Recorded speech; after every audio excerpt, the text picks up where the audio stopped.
আমরা মনে করছি এই আসিফ মাহমুদ ভাই কি আওয়ামী লীগের কাছে বিক্রি হয়ে গিয়েছে।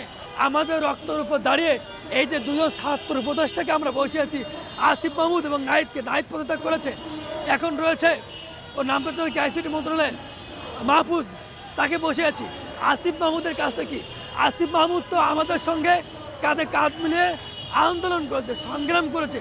জুন জুলাই মাসে আসিফ মাহমুদ আমাকে প্রত্যেকদিন ফোন দিত, আন্দোলনের খোঁজ খবর নিত, আমি তাকে আপডেট জানাতাম। সে কিন্তু মার খেয়েছে। সে কেন, সে আওয়ামী লীগের নির্যাতন হওয়া সত্ত্বেও সে কীভাবে আওয়ামী লীগের দোষরদেরকে বিচার আওতা আনছে না। আমরা মনে করছি এই আসিফ মাহমুদ ভাই কি আওয়ামী লীগের কাছে বিক্রি হয়ে গিয়েছে।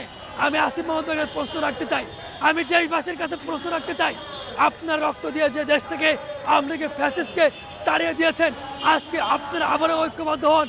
এই যে সকল উপদেষ্টা আওয়ামী লীগের ইন্ধনে আওয়ামী লীগের কাছে বাজেট নিয়ে যে আওয়ামী লীগের নেতাকর্মীদের বিচার আওতা আনছে না, আপনার রাস্তায় নেমে এই অন্তর্বর্তীকালীন সরকারকে পদত্যাগ দাবি করুন, এদেরকে আবার হাঁটিয়ে দেন। যদি অন্তর্বর্তীকালীন সরকার এই রক্তের উপর দাঁড়িয়ে যদি তাদের দায়িত্ব সঠিকভাবে পালন করতে না পারে, তাহলে আমরা ছাত্র জনতা বলতে চাই, আপনাদের পথ ছেড়ে দিন।